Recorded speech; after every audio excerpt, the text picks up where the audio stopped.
ബോധം മറഞ്ഞിരുന്ന നിഖിൽ ഒന്ന് ഞെരങ്ങി. അനങ്ങാൻ പറ്റുന്നില്ല. ചോര വാർന്നുകൊണ്ടിരുന്നു. ഒന്ന് വായ് തുറക്കാൻ കഴിവില്ലാതെ നിഖിലിൻ്റെ കണ്ണ് നിറഞ്ഞൊഴുകി. വെള്ളം കിട്ടാൻ ചുറ്റും നോക്കി. ചുറ്റും കട്ട ഇരുട്ട് മാത്രം. ഭയാനക ശബ്ദങ്ങളും ചീവിടിൻ്റെ ഒച്ചയും മൂങ്ങയുടെ മൂളലും അടുത്തടുത്ത് വരും പോലെ തോന്നി. റോഡിൽ മാത്രമേ വെളിച്ചം ഉണ്ടായിരുന്നുള്ളൂ. മുറിവിൻ്റെ മരവിപ്പ് മാറിയെങ്കിലും ദേഹമാകെ അടലും നീറ്റലും. കട്ടറുമ്പുകൾ ചോരപ്പാടുകളിൽ കടി തുടങ്ങി. ആശുപത്രിയിൽ പോകാൻ ആരെങ്കിലും സഹായം വേണം. ഒരു വീടും കാണുന്നില്ല. ആരെങ്കിലും വരണേ. ഉറക്കെ കൂവി വിളിക്കാൻ തുടങ്ങിയെങ്കിലും അവന് പോലും കേൾക്കാൻ കഴിയാത്ത ചെറു ശബ്ദമാണോ പുറത്തു വന്നത്. നിഖിൽ ആകാശത്ത് നോക്കി. പൗർണമിയാണ്. നല്ല നിലാവുണ്ട്. ചന്ദ്രനെ കണ്ടു. നിസ്സഹായനായി ദൈവത്തോട് പ്രാർത്ഥിച്ചു. സഹായത്തിന് ആരെങ്കിലും വരണേ എന്നവൻ വിളിച്ചു. ആരും വന്നില്ല. അവന് അലറി കരയാനാണ് തോന്നിയത്.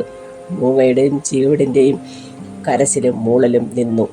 ഒരു വലിയ നക്ഷത്രം കൂടുതൽ ശോഭയോടെ മിന്നി മിന്നി നിന്നു. അവൻ്റെ ശ്രദ്ധ അതിലേക്കായി. നക്ഷത്രത്തെ നോക്കി അവൻ കിടന്നു. നക്ഷത്രം താഴ്ന്നു താഴ്ന്നു അവൻ്റെ അടുത്തേക്ക് വന്നു. അവന് വിശ്വസിക്കാനായില്ല. അതിൽ നിന്ന് ഒരു നക്ഷത്രം വല പോലെ പ്രകാശം പരത്തി അവൻ്റെ മേൽ പതിച്ചു. അപ്പോൾ അവൻ ഓരോ വീടിൻ്റെ മേൽക്കൂരയും ടെറസുകളും കണ്ടു. പിന്നെ വൃക്ഷത്തലപ്പുകളും. പിന്നെ മേലെ മേലെ ആകാശത്തേക്ക് അവൻ ഉയർന്നു.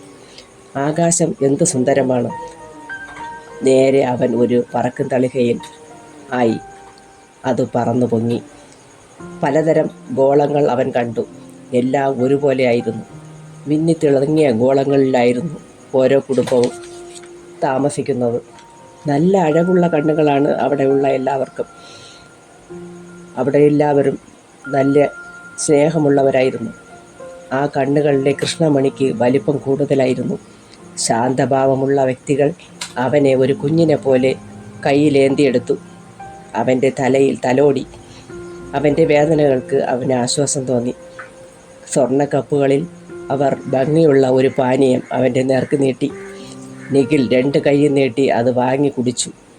അവിടെ ഉണ്ടായിരുന്ന എല്ലാവരും ഒരുപോലെ ഭംഗിയുള്ളവരായിരുന്നു. ദൈവങ്ങളാണെന്ന് അവന് തോന്നി. അത്രയ്ക്കുണ്ട് സൗന്ദര്യം. തുളുമ്പുന്ന നോട്ടവും സ്നേഹം തുളുമ്പുന്ന പെരുമാറ്റവും. ഒരു കുഞ്ഞിനെ പോലെ അതിലൊരാൾ അവനെ തലോടിക്കൊണ്ടേയിരുന്നു. അവൻ്റെ കണ്ണുകൾ സാവധാനം അടഞ്ഞു.